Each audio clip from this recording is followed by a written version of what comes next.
And finally, since we're talking about a revolution, we need to talk about our military, and I thought I'd go to this Busker in Wellington who raises serious issues about the military. But of course, when our men went off to the Middle East to fight in Afghanistan and also to help in Iraq, the technology that's available to the New World Order today is very sophisticated, and we're totally unprepared for a takeover. And the Chinese already know this, and their Waihe Academy there would be a perfect place for them to make a takeover. And so let's listen now to this protester.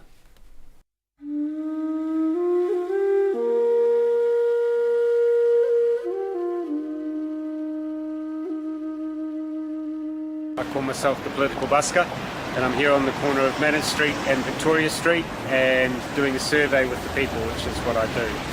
And what are you finding out today? Well, I'm interested in John Key making a decision to see his son's baseball game in America rather than being at the funeral of our servicemen who have died in Afghanistan. Okay, so what have you got down here? Well, I've got 3 questions, and I think that that's the easiest way to find out or get to the heart of a matter is by asking questions around it so that you can get quick answers to what people are thinking, and then you can draw conclusions from that. People can draw them themselves. So the first question is whose children are most important? Is it yours, the nation's, or all children? And 2 people have said yours, and 15, 20, 25, 29 people have said all children. So clearly that's the obvious majority. And the second question over here is who has the most rights? Is it adults, children, or equal? And this is more widely spread.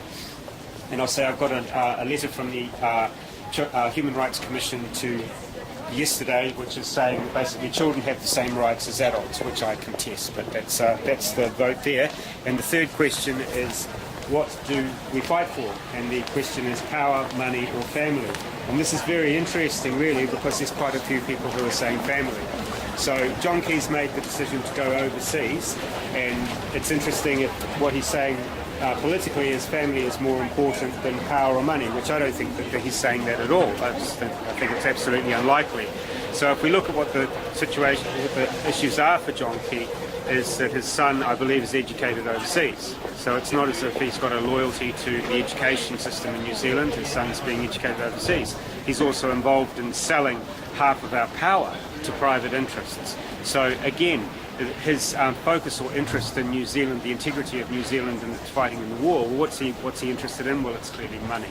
So I don't believe that John Key should be at his son's baseball game, and he should be instead in New Zealand at our nation's son's funeral, because they went to war on the possibility that they would be killed, and their maka was called.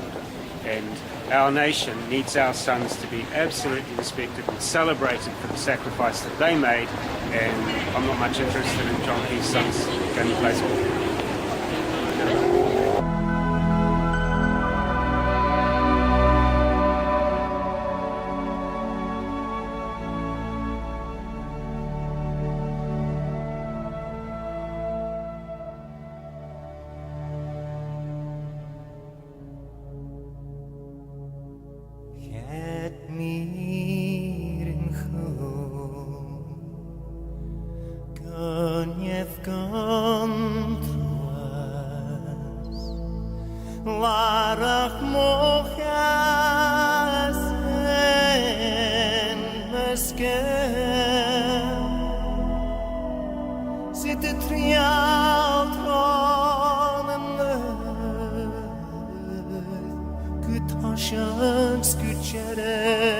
Whose children are most important? Is it yours, the nation's, or all children?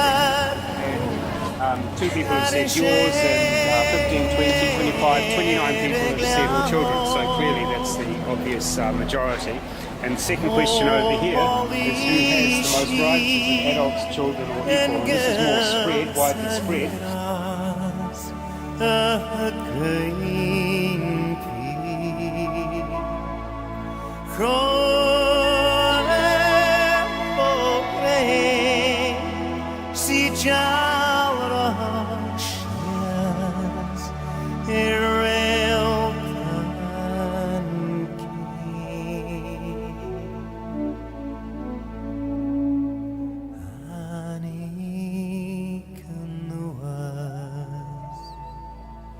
Good.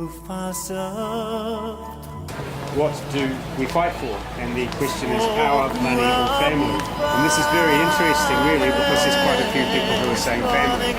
So John Key's made the decision to go overseas, and it's interesting if what he's saying politically is family is more important than power or money, which I don't think that he's saying that at all. I think it's absolutely unlikely.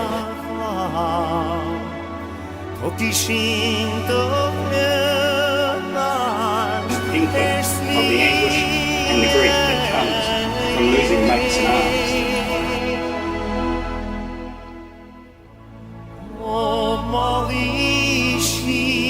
After their patrol went to the aid of Afghan police officers who'd been ambushed and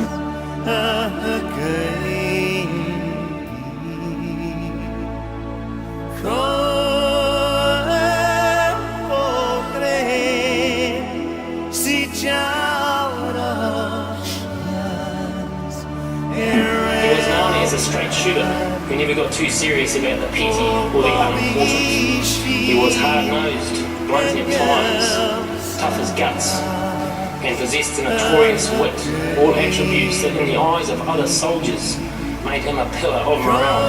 Alpha 1016393. It's not as if he's got a loyalty to the education system in New Zealand. His son is being educated overseas. He's also involved in selling half of our power to private interests. So again, his focus or interest in New Zealand, the integrity of New Zealand and its fighting in the war, what's he interested in? Well, it's clearly money. And so that's all we have time for in this second episode about New Zealand. And the whole purpose of what I'm doing is to make people aware so that we can wake up and do something about what's happening to our country before it's too late.